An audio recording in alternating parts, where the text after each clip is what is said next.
Now we're... No. Now we're... Well, Steve was pretty mannered.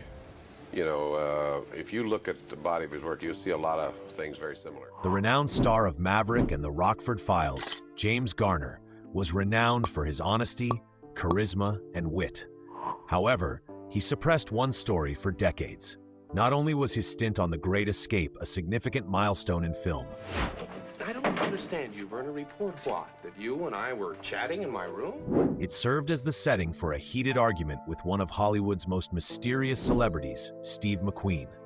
Long after his death, Garner's open admissions about McQueen have now come to light, revealing a side of their connection that few could have predicted. Oh, McQueen. Crazy McQueen. McQueen and I got along pretty good. McQueen looked at me kind of like an older brother. And he didn't want to have much to do with me till he got in trouble, then he'd call. Which secrets did Garner carry into eternity? At last, the truth is out. It's crucial to examine the early circumstances that led to James Garner and Steve McQueen's friendship before delving into these startling findings. James Garner, born James Scott Bumgarner in 1928, was a Hollywood icon who overcame extraordinary challenges to become one of the most beloved actors of his generation. Born during the Great Depression, Garner lost his mother at just 5 years old, and his father, Weldon Bumgarner, struggled to provide for his family. A fire destroyed their hardware store, leading to a devastating fire that led to booze addiction. Garner and his brothers endured neglect and abuse, often being forced to sing for meals and punished if they refused. His stepmother, Wilma, was cruel and abusive, and at the age of 14, Garner fought back against her in self-defense. His father intervened, but the damage was done. Garner's resilience carried him forward, and he took on various odd jobs, including a stint in the Merchant Navy and working as an underwear model. Garner joined the U.S. Army in 1950 and served with the 24th Division's 5th Regimental Combat Team in Korea. He had a difficult time throughout the Korean War. He was wounded by shrapnel from a mortar bombardment 2 days after arriving, and he was wounded by friendly fire once more months later. Although Garner tended to minimize his valor and hardly discussed his service, he received 2 Purple Hearts for these injuries. Garner's sensitivity to garlic during military service was a life-saving trait. He avoided a poisoned meal and alerted his unit to the garlic scent, preventing a deadly attack. After returning home, Garner worked odd jobs, including gas station attendant and carpet laying. He met Paul Gregory, a talent agent, who encouraged him to try acting. Initially, Garner dismissed Gregory's suggestion, but later reconnected with him after seeing his name on an agency sign, marking the beginning of his acting career. Gregory got Garner his first assignment as a non-speaking court official during the Caine Mutiny court-martial. Despite the role's modest size, it provided access to more significant opportunities. Garner's big break came in 1957 when he was hired as Brett Maverick in the Western series Maverick. He also landed a role in Sayonara with Marlon Brando. Come on, Ace, this is serious. Everybody got one of these things. Oh, listen, fool. Hannah organized just as careful as we can be. James Garner, known for his charm and comedic timing, became the heart and soul of Brett Maverick, a hit show in Hollywood. His career was soaring, but a writer's strike in 1960 led to a conflict between Garner and Warner Brothers. Production on Maverick halted, resulting in no scripts and no new episodes. Garner, earning just $250 a week, felt betrayed when the studio abruptly laid him off, citing the lack of scripts. Despite his rising stardom, Garner's departure from the show was motivated by his newfound fame and the studio's lack of scripts. He became enraged by the choice and felt compelled to speak out against the studio's unjust policies. In a daring move that stunned Hollywood, Garner sued Warner Brothers for breach of contract after feeling mistreated and undervalued. Garner won a lawsuit against Warner Brothers for Maverick, expressing his determination to fight for his rights. Despite offering him a raise and a new contract, Garner became disillusioned with the studio system and decided to walk away. Despite losing the show's star, Warner Brothers continued to maintain its popularity, with Jack Kelly playing Bart Maverick. To replace Garner, the studio hired Robert Colbert, a relatively unknown actor who bore a striking resemblance to Garner. Colbert was dressed in the same wardrobe and coached to mimic Garner's mannerisms, renaming his character Brent Maverick. The Alaskans was a series that introduced multiple Maverick characters, including Bo Maverick, played by Roger Moore, who later became James Bond. However, the show missed a golden opportunity by keeping the characters in separate storylines, leading to the departure of both Moore and Colbert. The studios originally wanted Bo Maverick to be worldly and sophisticated, but Sean Connery declined the role. Roger Moore, who had been starring in The Alaskans, took over as Bo Maverick. The series faced challenges during the writers' strike, leading Warner Brothers to recycle old Maverick scripts, leading to the cancellation after just 37 episodes. Maverick wasn't finished with the character, even though Garner's exit signaled the end of an era. Mel Gibson played Brett Maverick in the 1994 film adaptation of Maverick, which was directed by Richard Donner. Just overrated is all, and doesn't suit me personally. I just realized something. What's that? With Gibson emulating Garner's charm and combining humor and adventure, the movie perfectly encapsulated the essence of the original series. As a fitting addition to the cast, James Garner played Marshal Zane Cooper, a part that would become increasingly important by the end of the movie. Garner's involvement strengthened the bond between the movie and its TV origins by adding a sense of continuity and nostalgia. Intriguingly, Garner was awarded the role of Zane Cooper after Paul Newman was passed over for it.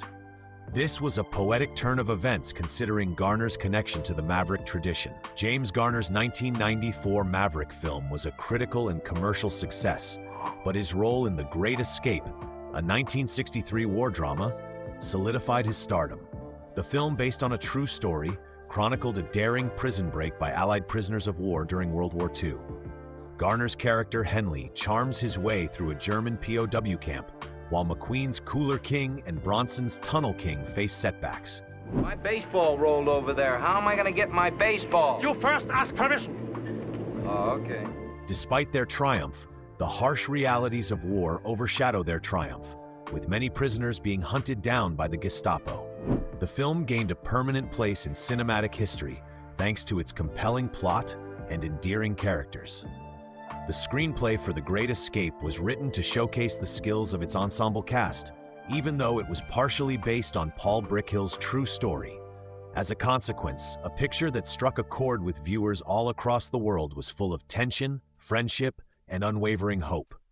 Steve McQueen, a rising Hollywood star, pushed for more screen time in The Great Escape, frustrated by Garner's charm and resourcefulness. Tensions grew between McQueen and director John Sturges, but McQueen's performance, particularly the iconic motorcycle escape scene, proved he didn't need additional screen time. The film received mixed critical reactions, with some dismissing it as mechanical and lacking emotional depth, while others praised its realistic German setting and well-paced narrative.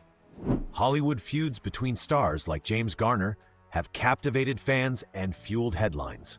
Despite maintaining positive relationships, Garner's feelings towards Steve McQueen were less amicable. Despite appearing friendly during filming, McQueen's eccentric behavior created distance between them.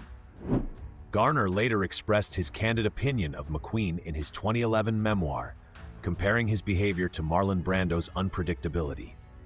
Garner went farther, arguing that McQueen relied more on a meticulously constructed persona than on nuance and versatility, making her more of a movie star than a genuine actor.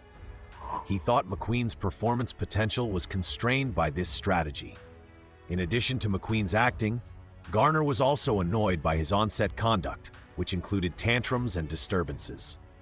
Director John Sturges considered changing the film's focus to make Garner the central character, but Garner declined.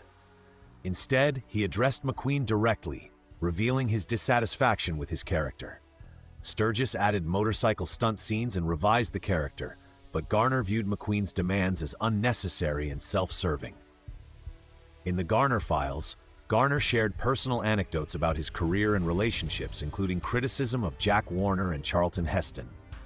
Garner even disclosed that Nyla, McQueen's wife, had told him about her husband's insecurities and baseless accusations of adultery. In spite of this, Garner insisted that McQueen was a very insecure person whose actions were dictated by his anxieties rather than a naturally malevolent person. Although McQueen's vulnerabilities occasionally caused friction in their relationship, Garner frequently viewed himself as a mentor to McQueen, much like an older brother. The memoir by Garner sheds light on his interactions with co-star Charles Bronson and the negative impact of their past feuds. Garner dismissed McQueen's false accusations of unfaithfulness to Nyla and recalled a heated poker game where he insisted Bronson pay up, resulting in lingering resentment that remained unresolved years later.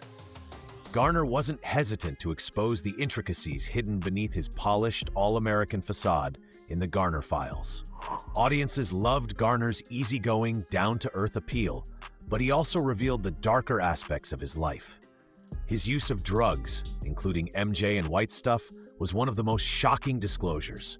Giving a glimpse of the more rebellious side of his normally grounded image, he also recalled a memorable day doing lines with the late comedian John Belushi. The memoir also explored Garner's political ideas, which were an important aspect of his identity. Garner, a staunch liberal, admired leaders such as Adlai Stevenson and Barack Obama, and his beliefs frequently influenced the parts he picked and the way he conducted his work. Garner admired the Americanization of Emily and the Notebook, which became a cult classic. Despite admitting that many of his films were mediocre, Garner's most iconic role in the Rockford Files was a battleground. In the mid-1970s, Roy Huggins and Stephen J. Connell created a modern-day detective series featuring Garner as Jim Rockford. Garner's portrayal earned him an Emmy Award for Outstanding Lead Actor, showcasing his charisma and success in the film industry. Premiering in 1974, The Rockford Files quickly became a beloved staple of television. You understand? I am going crazy. I can't take it anymore. Years and years and years. I'm going out of my mind. Drawing audiences into the gritty underbelly of Los Angeles, where Jim Rockford solved cases from his humble mobile home.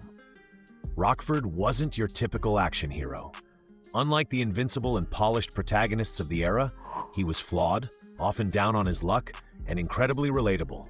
Premiered in 1974, The Rockford Files was a hit that captivated viewers with its portrayal of Jim Rockford, a flawed and relatable action hero living in Los Angeles. The show's charm was heightened by the character's commitment to authenticity, particularly in performing stunts, such as high-octane car chases. Garner's passion for cars, rooted in his 1966 racing movie Grand Prix, was evident in the show. However, the physical demands of the stunts, particularly his knees and back, began to wear on Garner's body. The series ended in 1980 due to high production costs, frequent action sequences, and recurring damage to the Pontiac Firebird. The show's production also required regular repairs and replacements, and the presence of guest stars also contributed to the high costs. The show was a success due to its writing and creativity. The show's iconic answering machine message became a signature gag, and the production team invited employees to submit ideas. The show served as a launching pad for future talent, including David Chase, who would later create The Sopranos. The theme music, composed by Mike Post, became iconic. Despite challenges, the show's creator Garner remained committed to the show, even beyond the original series. The show's success was fueled by its clever and humorous gags and the iconic theme music. In the 1990s, Garner played Jim Rockford in 6 made-for-television films, much to the joy of fans. However, at this time, Garner experienced psychological and medical difficulties, including serious heart surgery, which highlighted the toll his lengthy career had put on him. The show's history has included attempts at spin-offs and reboots, albeit these initiatives failed to replicate the original's enchantment. In 1977, NBC attempted to create a spin-off named Gabby and Gandy, which starred Isaac Hayes and Louis Gossett Jr. as a dynamic investigative partnership. The Rockford Files faced several attempts to revive the show, including a backdoor pilot and a standalone series. In 2010, a reboot was announced, featuring well-known producers and cast members. However, the pilot failed to capture the spirit of the original series, with critics pointing to lackluster direction by Michael Watkins and an underwhelming portrayal of Jim Rockford. James Garner, a gifted actor and cherished icon of Hollywood, was known for his charming portrayals of characters like Brett Maverick and Jim Rockford. He earned respect for his professionalism and enduring marriage to Lois Clark, a rare occurrence in Hollywood. However, Garner faced significant health challenges later in life, including a debilitating stroke and numerous injuries from performing stunts on the Rockford Files. These physical demands compounded over time, forcing him to step back from his prime years. Garner's condition was further complicated by chronic sinus infections, heart surgery in 1988, and the lingering effects of a 2008 stroke. Garner faced numerous health challenges, including a road rage incident in 1981. Despite the injury, Garner stood his ground, demonstrating remarkable courage. Later, he faced physical challenges on the set of Space Cowboys, where he portrayed retired astronauts. Despite dislocated shoulder during filming, Garner brushed it off as a clumsy accident. The film's most memorable moment of vulnerability was a comedic scene where the actors exposed their bare backsides to the camera, a lighthearted reminder of the passage of time that even Hollywood legends couldn't escape. Following his stroke in 2008, James Garner's health continued to deteriorate, and he died on July 19, 2014, at the age of 86. A heart attack was identified as the cause of death. What do you think about Garner's life? Please share your thoughts.